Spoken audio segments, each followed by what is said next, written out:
matchups. 在淘汰赛阶段的抽签仪式现场，大家好，我是任舵。大家好，我是余生。是的，那么曾经怀揣着冠军梦想的24支战队，到目前为止只剩下最后的8支战队了。那么接下来让我们一起来 what this Worlds tournament has been, where we started with 24 teams down to 8. 他们分别是 SKT、龙珠。 Running through the teams of Pool A. These are the first seeds out of their group. Wolf, the representative from SKT, Gorilla of Longzhu, Ming of RNG, and Zira of WE. On the flip side, we've got the second seeds qualifying through. Jensen from C9, Caps from Fnatic, Kuve of Samsung Galaxy, and Maxlor of the Misfits. You have to love how happy Caps is there. He can't help himself. They made it. I mean, they did what EDG almost did. And the fact that we almost had 2 teams go through like that is phenomenal. It's always nice, though, that we got both EU and NA out to quarterfinals.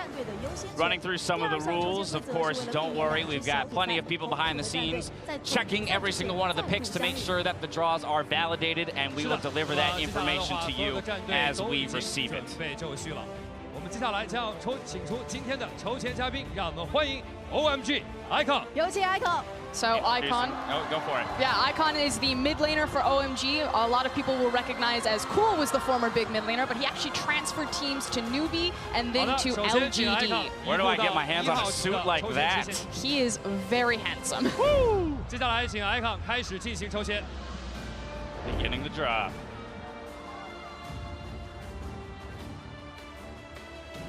Our first team draw will be Royal Never Give Up. Of course, RNG started out very strong in their group and then continued to solidify it on the back half, really just marching through everyone with a very fast and furious style. 好的，有请 Icon 继续抽签。 Next up, the reigning champions of SK Telecom T1.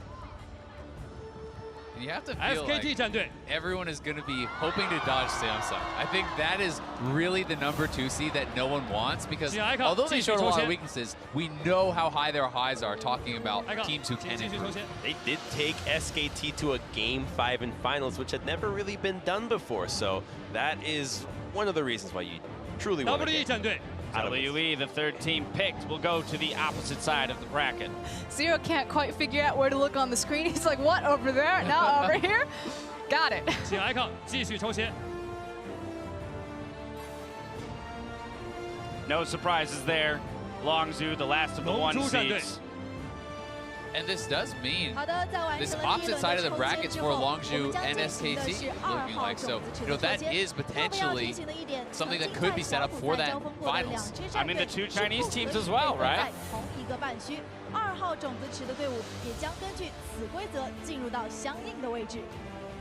Of course, as we are completed with the Pool 1 draw, we'll be moving on to Pool 2. No Pool 2 team can be on the same side of the bracket with the Pool 1 team from their group. That's the important thing to remember here. So we're going to be doing a lot of shuffling, probably, until we can slot everyone correctly. C9, they slid in here at the end as SKT helped them out. Yep. Let's see where they end up. Team WE will be their matchup. And I actually think that's the most preferential draw possible for Cloud9. Still WE looking incredibly strong, but that is something that seems assailable. It feels like if Cloud9 play at their best, they may be able to have a chance. Bit of a traffic jam there. RNG's like, we'd like to play them.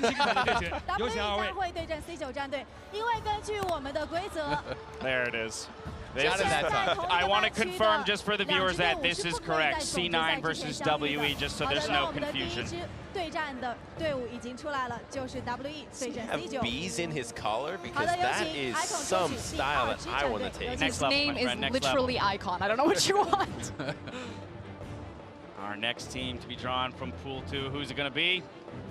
Fnatic. And it's the European LCS's Fnatic. Yeah, speaking of just sliding in there, Fnatic made the hero run. Caps is like, me? I'm on Fnatic? Oh, I am! 按照抽签规则，不但 RMG Fnatic. What are our thoughts on this matchup? That's a scary LPL squad. It is a very scary LPL squad. I think so many people are going to be hyped for Reckless versus Uzi, two of the biggest bot lane stars in the entire world, going head-to-head.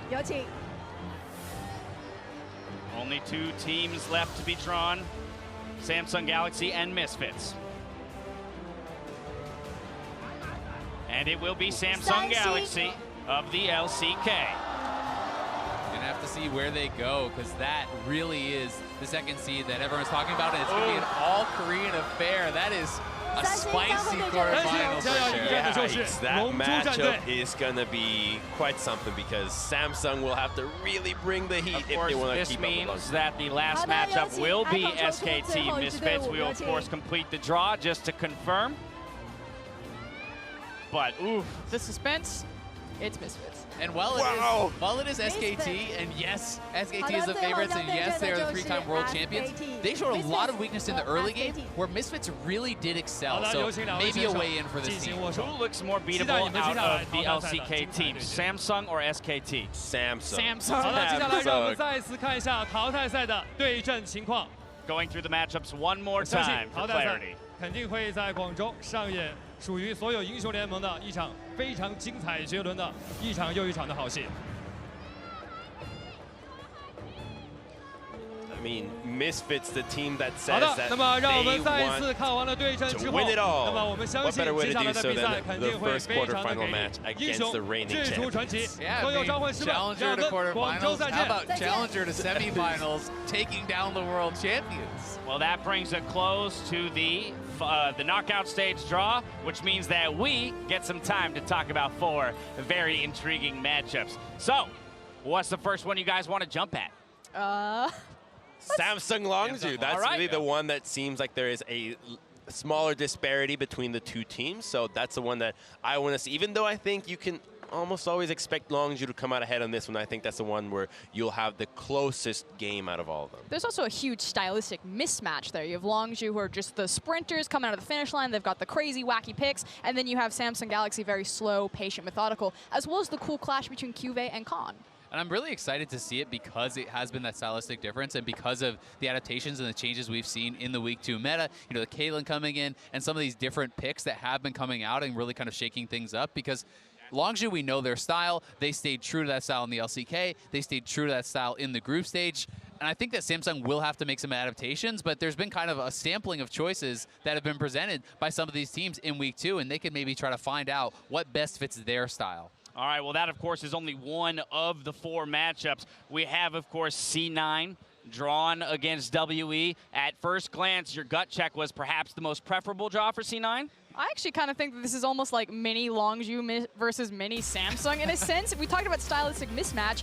Contracts is hitting hard, he's hitting fast, so he's hitting early. And Team WE, while they showed a little bit of diversity, you know, starting their games a bit earlier using that Caitlyn pick, they have been a very slow and steady, the Elder Dragon team. I do agree with Azael's sentiment completely. If you're Cloud9, this is probably the best team out of the 4 you could have gotten, out of the ones that all look the strongest. So if you're an NA, this is the one that you can actually look forward to potentially having a shot, although I wouldn't be too excited about it. You do have some similarities in the champion, or rather the players that have been stepping up to the plate in order to put up a fight. It's also our 2 play-in representatives, making it all the way through to clash in quarterfinals. Yeah, the 3rd seeds from both of their regions. Fnatic up against Royal Never Give Up. I also want to talk about the Misfits SK Telecom matchup, because again, we talk about the weaknesses exposed for SKT being the early game. What were the things that Misfits like to attack and showed us in Week 2 with some definite early game focus? Their coaching, I think, has been really intelligent as well, and all the risks that they're willing to take. Like, this is not a team to shy away from a risky strategy. So we could see kind of like a more refined Gigabyte Marine style play coming out. You know, we had the Yasuo counterpick top, we had the Blitzcrank, we've had some of these different styles, and I think that they're not afraid to go right at a team and try something. Well, it's not just the early game, though. The preparation here, you look at SKT, they have been quite predictable with what they're doing with this roster. You have Huni, you know what he's going to bring to the table, and clearly SKT has been favoring a certain style. I don't think that you can expect the whole Fizz Jace composition once again, and so if they stick back to a safety net of the late game and you go with a split pushing top, then it does open up the Misfits preparation and the coaching team to cook up something that could potentially give SKT a run for their money. I think the alternating junglers could be very interesting in that matchup as well, just because we look at Maxlor as one of the linchpins to Misfits' success, right? If he's firing on all cylinders, he's definitely one of the big leaders for the team. But will Blank or Peanut be able to download him and figure him out? And I think that's really hard to do because Maxlor has been adapting from game to game. It's not just this idea of like growth, it's the fact that he's also downloading people as it happens and then adjusting his pathing and opening up these opportunities for Misfits to find their success. Just a little bit of a highlight of the matches to come, but now let's highlight some of the players that we believe stood out in the final week of the group stage. Here are our Best of the Rift, brought to you by T-Mobile, America's best unlimited network. We've got EDG's iBoy, Longzhu's Prey, RNG's Uzi, and Misfits Gaming's Maxlor. First up, it's EDG's AD carry, iBoy, who stepped up for the team as they almost managed to come back from going 0-3 in the first week. The miracle run that could have been. That said, EDG go home, but iBoy can hold his head high. He is known as Baby Uzi domestically. He took down Uzi, said, no, please just call me iBoy, and he showed everyone why he's the I-Man. This guy is absurd. It's a Mr. iBoy to you. Flashes forward, hyper-aggressive, great at orb walking and dodging these skill shots in and out of team fights. And this is a guy that you know is going to be back. He looks so good this year. It definitely dealt with the pressure of the team building around him and winning through him in a lot of these games for a rookie. That's awesome to see. The LCK champions, Longzhu, went undefeated in the group stage after some solid performances by their AD carry, Prey. Yeah, I mean, Prey, if it wasn't for Faker's incredible playoff performance, he probably would have made the top of the #1 player to watch at this World Championship. You cannot argue that this guy is the best remaining AD carry here. He has been putting some ridiculous numbers.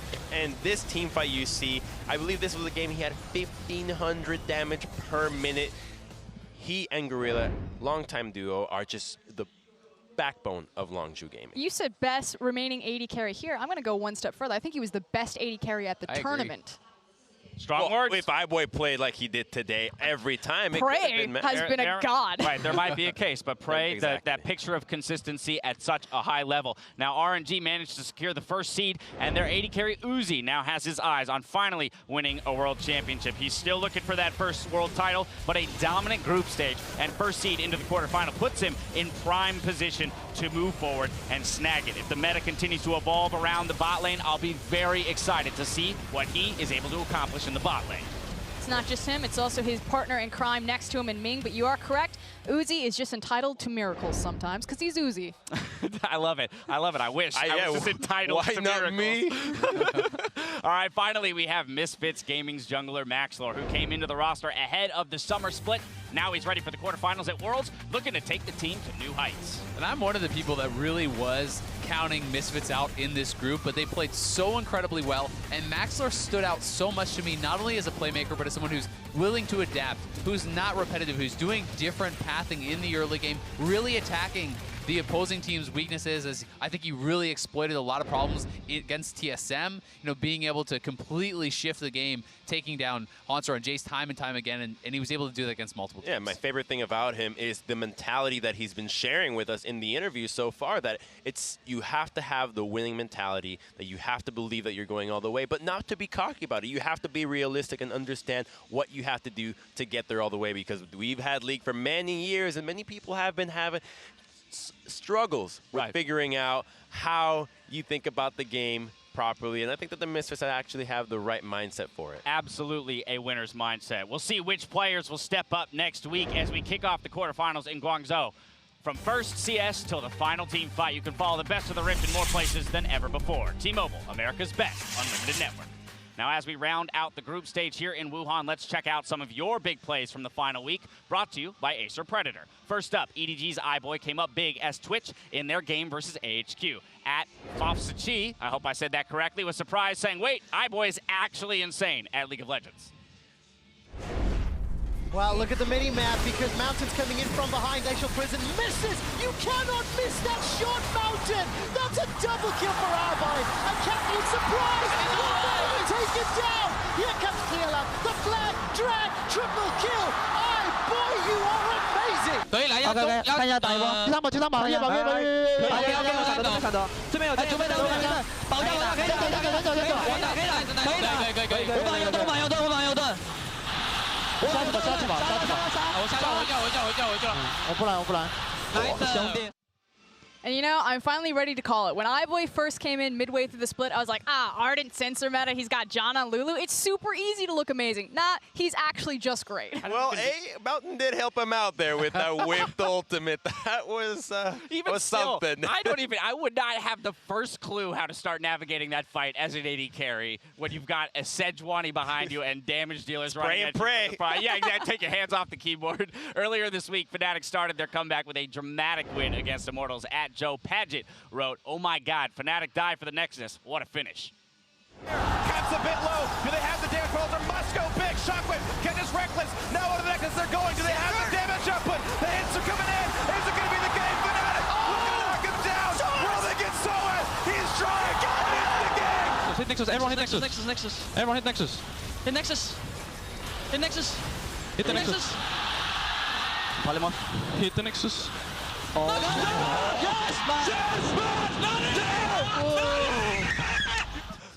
You can hear the excitement. That was actually the beginning of the miracle comeback. No team had ever gotten out of groups starting 0-3. Fnatic started 0-4 and got out of groups, and that was their first win on their road of 3 more coming I just can't believe how calm those comms were. It's just like, Nexus. Nexus? Nexus hit the Nexus. Everybody? Nexus? Are we hitting the Nexus? Yeah. And then a Janna auto of all things at the very last moment secures it. Longzhu's Prey somehow managed to escape in a crucial team fight against the Gigabyte Marines at Motosoto. Tweeted, "Prey is so on another level right now. This guy is amazing beyond words." Still letting the damage. Ripto doing quite a lot, but Saya does go down. Gorilla is going to fall. A stun lands in on the Prey, but he did take out the Zillion Optimus. Make it happen. Prey, though, finds the pick. Keep your eyes on Prey in the fight. He's consistently dealing damage along with Noe. They're both trying to get through, and then Prey makes the decision to flash over. He then takes out Optimus, walks away. I mean, spoke earlier, but still taking out one of the big carries was so significant. That is why Prey is the best. Yeah, I mean, again, the guts to make a play like that on the world stage. You only do that if you're confident. And it's the consistency, right? 6-0. It's hard to really point out a single time where you're thinking, Prey's playing pretty poorly, right? They're unassailable. They're such a good bot lane duo. Now, finally, one of the newcomers here at Worlds is Team WECA unleashed the calling in a 1v1 against Power of Evil. Eki Lopez said, "CA is one guy from groups that has stood out for me, doesn't lose lane, and makes big plays." 957 mistiming the knockup on Power of Evil, and Chie looking for the 1v1. Can he outplay the ultimate? Trying to solo it out. He can, but the miasmas go from Power of Evil. The final shot of culling. 要装逼小心点。但没中呀，没中呀。可以。哇！ What's up? Should have counted them. I don't know how many culling bullets there were there, but he hit every single one. I just am very curious to know what the actual number is. Now, as the dust settles on the group stage here in Wuhan, let's look forward to what's coming up next week. We've got our first quarterfinal between Longzhu and Samsung Galaxy next Thursday, starting at 4 p.m. local time. That is 1 a.m. Pacific time and 10 a.m. Central European Summer Time. There's 4 big matchups coming your way, so be sure to tune in. Remember to join Jat, Deficio, and Papa Smithy for a special edition of Worlds tonight as they revisit their Worlds Top 20 list post-group stage. Now for myself, the casters, and the entire live broadcast crew, thank you for watching, and we'll see you next week for more Worlds 2017. Good night.